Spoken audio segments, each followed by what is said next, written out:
थोड़ा सा हम रिकेप करवा देते हैं।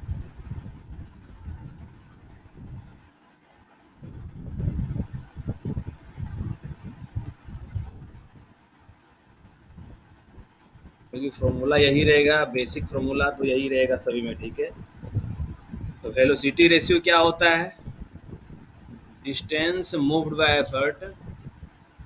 आज बहुत सारा न्यूमेरिकल करने वाले हैं। Distance moved by effort divide by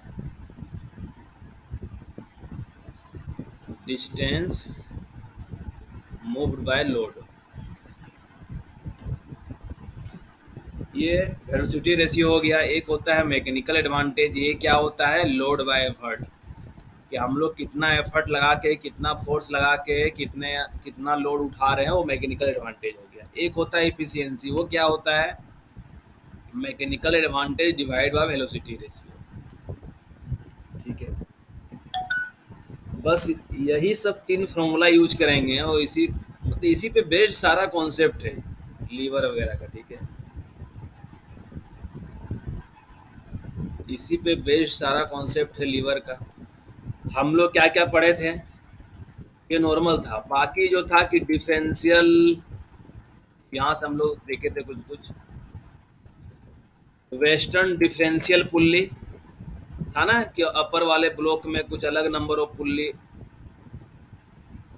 western differential pulley में क्या था कि देखो, उसके लिए ये डायग्राम ऐसा बनाए हुए थे। उसमें क्या था फॉर्मूला? सीधा कि जो वेलोसिटी रेशियो होगा वो बड़ा डायमीटर डिवाइड ट्वाइस द बड़ा डायमीटर डी माइनस डी, ठीक है।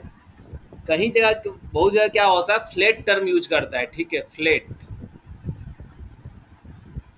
ये कुछ नहीं, फ्लैट जो भी दिया हुआ रहता है वो भी एक तरीके से डायमीटर ही दिया हुआ रहता है। जैसे देखो, in practice pulleys are manufactured with flats और बेड्स, जिसमें क्या होता है, in which the links of the chain fit, मतलब चेन जो होता है उसका जो लिंक होता है उसमें फिट होता है, जिसके कारण क्या होता है, चेन स्लिप नहीं होता है। जिस तरीके से हम लोग साइकिल वाले में क्या देखते हैं, चेन स्लिप नहीं होता, उसमें होता है ना, तीथ निकला हुआ रहता है। तो उसी तरीके से जो पुल्ली बना हुआ होता है, पुल्ली में एक तरीके से क्या बोलो, इसी तरीके से फ्लैट निकला हुआ रहता है। फ्लैट और बेड होता है कि जिसमें चेन का जो लिंक होता है ना, फंसता है, और जिसके कारण क्या होता है, चेन स्लिप नहीं होता है।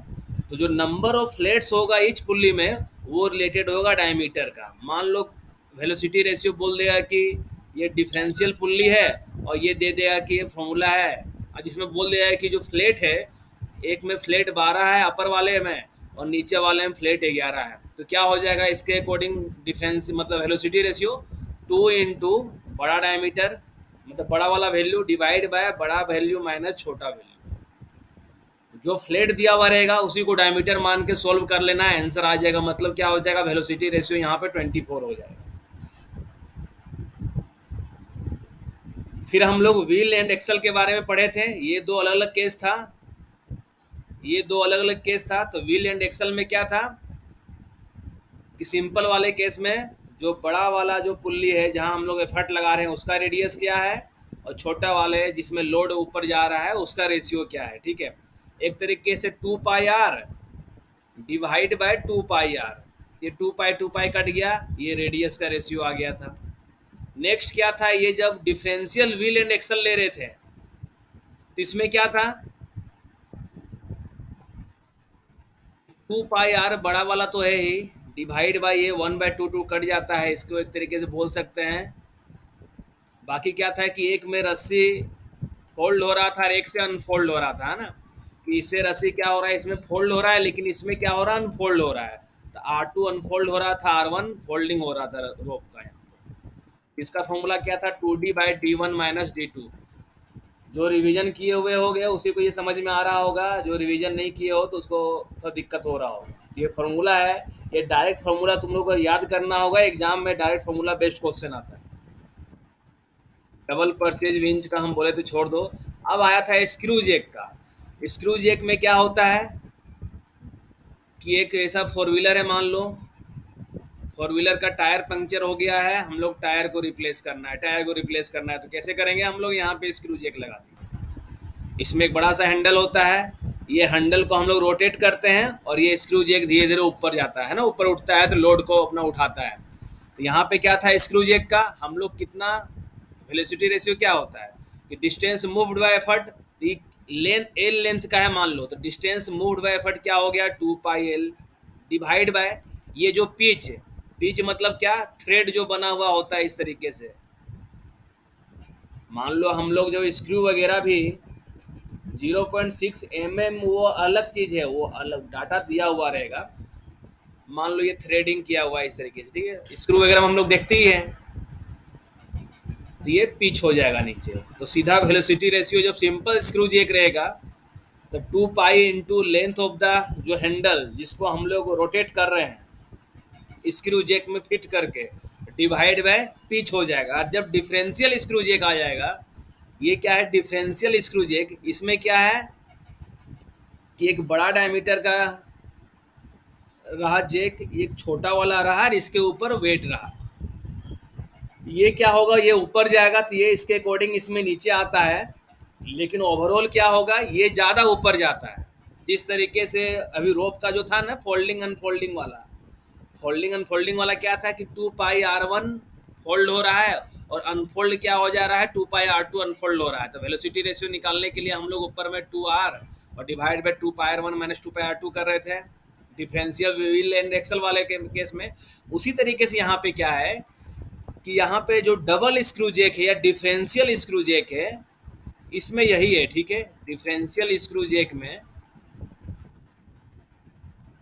एक बड़ा वाला है, इसके अंदर में क्या है ये छोटा वाला स्क्रू जैक, इसके ऊपर लोड है, ये जो ऊपर जा रहा है ना ये ज़्यादा जा रहा है और ये नीचे आ रहा है इसमें थोड़ा कम आ रहा है। और ये एक हैंडल हो गया, ये मान लो हैंडल है, इसी हैंडल को हम लोग रोटेट करेंगे तो यहाँ पे क्या हो जाएगा velocity ratio 2 pi R divide by pitch of the larger screw minus pitch of the smaller screw.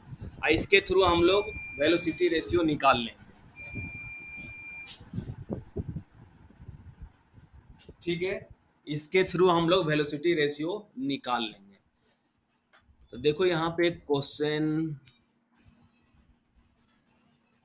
Reversing वाला कॉन्सेप्ट है, ठीक है। तो डबल स्क्रू जैक में क्या करना है, कुछ नहीं, सिंगल स्क्रू जैक में वेलोसिटी रेशियो क्या हो जाएगा 2 pi into length of the bar या हैंडल। जो हम लोग स्क्रू जैक में मान लो क्या होता है, ये स्क्रू जैक है, इसमें होल रहता है, इसमें हैंडल फिट करते हैं, तो 2 pi into length of the bar या रड, और इसमें जो पिच होता है ये पिच लिख दिया नीचे, ठीक है, वेलोसिटी रेशियो। और जब डिफरेंशियल स्क्रू जैक आएगा तो उस केस में क्या हो जाएगा, ऊपर वही है 2 पाई जो लेंथ आर जो भी दिया हुआ लेंथ डिवाइड बाय बड़ा का पिच माइनस छोटा वाले का पिच। हम क्या बता रहे हैं कि जब स्क्रू को मतलब हैंडल को रोटेट कर रहे हैं तो ये बड़ा वाला ऊपर जा रहा है, लेकिन छोटा वाला क्या हो रहा है उसके अंदर में घुस रहा है, ठीक है, उसके अंदर आ रहा है। तो ओवरऑल क्या हो रहा है, बड़ा वाला ज्यादा ऊपर जा रहा है, इसलिए ये वेट यहाँ से ऊपर की ओर लिफ्ट हो रहा है। अब आता है इसमें ओवरहोलिंग।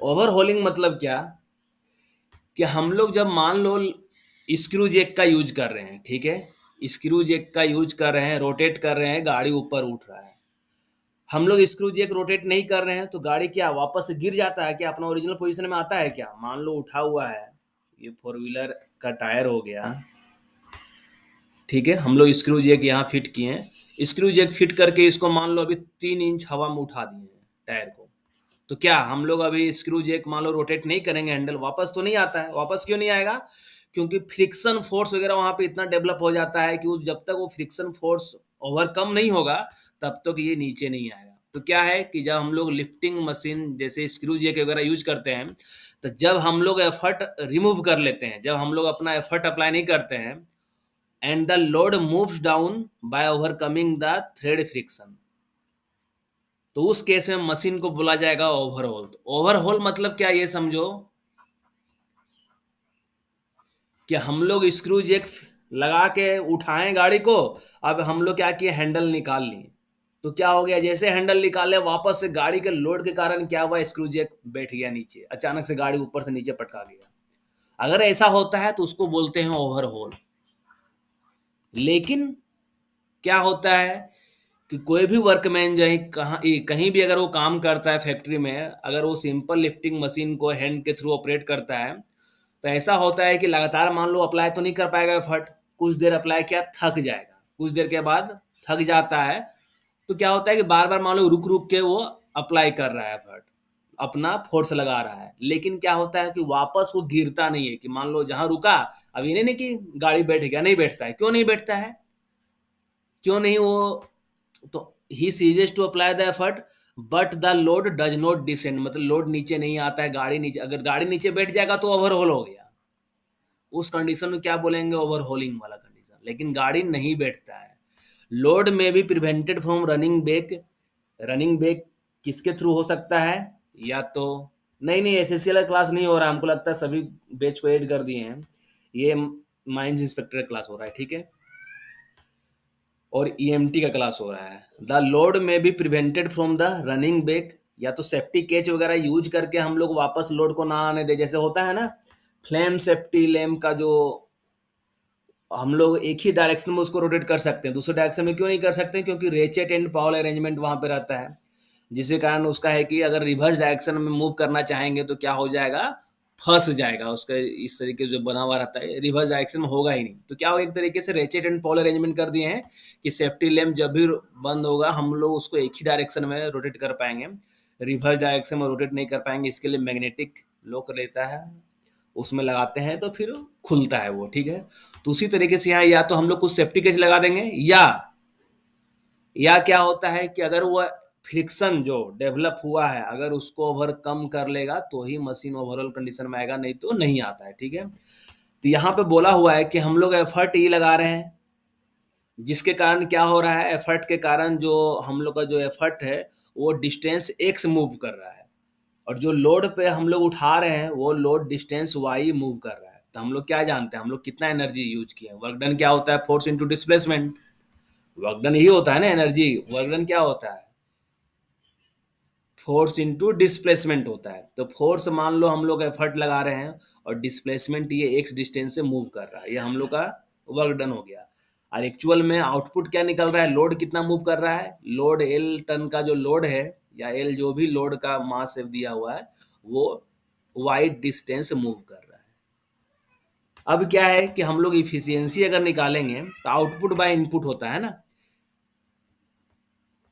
तो हम लोग क्या किए हैं, एनर्जी इतना अप्लाई कर रहे हैं लेकिन हम लोग आउटपुट कितना ले रहे हैं, एल वाई ले रहे हैं, तो ई एक्स माइनस एल वाई क्या हो गया, कि मान लो हम लोग टोटल वर्क डन अप्लाई कर दिए हैं 10 जूल का, ठीक है, और हम लोग आउटपुट मिल रहा है 5 जूल का, तो 5 जूल क्या हो गया, 5 जूल मतलब E X minus L Y difference करके 5 जूल आ रहा है, वो क्या हो गया, वो लॉस ऑफ एनर्जी हो गया, ठीक है, वो एनर्जी कहाँ चला गया, is mainly due to frictional effect within the machine, की मशीन में क्या है, तुरंत तो घूमता नहीं है, बच्चा को बोल देंगे स्क्रू जब घुमाने के लिए घुमाएगा क्या, नहीं, फ्रिक्शन में कुछ पोर्शन चला गया, तो मशीन है कि कब रनिंग बैक आएगा, ये फ्रिक्शन में चला गया, मशीन किस कंडीशन में रनिंग बैक आएगा, ये फ्रिक्शन वाला फोर्स हो गया, कि जो मशीन मान लो ये फोर व्हीलर उठा हुआ है स्क्रू जैक की हेल्प से, ये स्क्रू जैक की हेल्प से फोर व्हीलर, ये मान लो जमीन इतना था, फ्लोर यहाँ था, हम फ्लोर से इतना उठा दिए हैं, हम लोग इसमें energy E into x apply किए, और इससे आउटपुट हमको एल इंटू वाई मिला। अब क्या हो रहा है, यहाँ पे हम लोग का लॉस ऑफ एनर्जी कितना हो रहा है, ई एक्स माइनस एल वाई। अब अगर ये आउटपुट यही है ना, अगर ये लोड के साथ बैठना चाहेगा तो ये जो एनर्जी जो फ्रिक्शन में जा रहा है अगर इससे ज़्यादा हो जाएगा, तो उस केस में क्या हो जाएगा, मशीन वापस से अपना ओरिजिनल पोजीशन में आ जाएगा, जमीन में सट जाएगा मशीन, तो उसके लिए ये कंडीशन फुलफिल करना होगा, जब वो ओवरकम कर लेगा frictional effect of the machine, तो उस केस में क्या होगा, लोड वापस से जहां से उठाएं तो वापस से वो जीरो वाले पोजीशन में आ जाएगा। फिर क्या किया है यहाँ पे, L Y by E X divide कर दिया है, ई एक्स से डिवाइड कर दिया है, ठीक है, ई एक्स से दोनों तरफ डिवाइड कर दिया है, तो ये ई एक्स था माइनस एल वाई था, डिवाइड बाई ई एक्स कर दिया, क्यों किया है वो हम बता रहे हैं, कुछ निकालने के लिए किया है, तो ये 1 हो जाएगा minus L Y by E X हो जाएगा। तो हम लोग क्या जानते हैं कि जो इफिशियंसी होता है वो क्या होता है, mechanical advantage divide by velocity ratio. Mechanical advantage load by effort हो गया। अब वेलोसिटी रेशियो क्या होता है? डिस्टेंस मूव्ड बाय एफर्ट, तो एक्स डिस्टेंस मूव्ड किया divide by distance moved by load Y distance move किया। अगर इसको ले जाएंगे तो L Y divide by E X हो गया। तो यही ये एक तरीके से क्या हो गया, इसी को हम लोग एक तरीके से इफिशियंसी लिख दिए। ये वन माइनस ये भी क्या है, इफिशियंसी हो गया। तो ये कंडीशन कब सेटिस्फाई होगा? जब मशीन रिवर्सिबल कब होगा? मशीन मतलब मशीन ऑटोमेटिक, जितना लोड हम लोग उठाए हैं अगर हम लोग एफर्ट लगाना बंद कर देंगे, मशीन वापस से जीरो वाले पोजीशन में आ जाएगा, वापस से जहां से उठाना स्टार्ट किया तो वहीं पे आ जाएगा।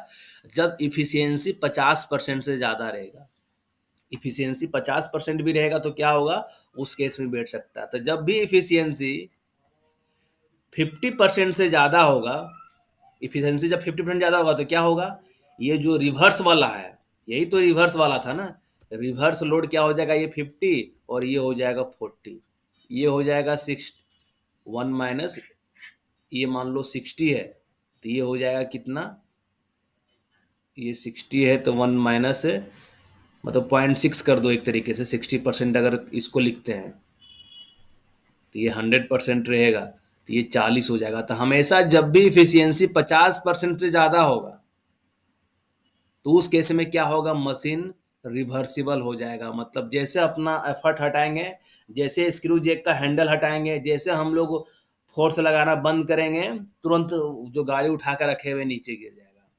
तो इसलिए बोला जाता है कि हम लोग यहाँ से कंक्लूड कर सकते हैं कि अगर कोई लिफ्टिंग मशीन जिसका एफिशिएंसी लेस देन 50% रहेगा तो वो मशीन सेल्फ सस्टेनिंग होगा, मतलब वो मशीन रन बैक नहीं आएगा। और इस मशीन को हम लोग क्या बोलेंगे, सेल्फ लॉकिंग और नॉन रिवर्सिबल मशीन। मतलब तुमको यहाँ कुछ हम जो कहानी बताए हैं तुमको उतना रटने की जरूरत नहीं है, खाली ये रटना है कि मशीन का अगर इफिशियंसी 50% से ज़्यादा हो जाएगा तो मशीन क्या होगा, रिवर्सिबल इन नेचर होगा। मतलब क्या कि जितना लोड हम लोग उठा के रखे हुए थे ना एफर्ट लगा के, जैसे वो हैंडल निकालेंगे स्क्रू जेक का, गाड़ी के लोड के कारण क्या होगा, वापस से गाड़ी नीचे जमीन में आके सट जाएगा। ठीक है, तो वो कब होगा कि जब मशीन का एफिशिएंसी 50% से ज़्यादा होगा।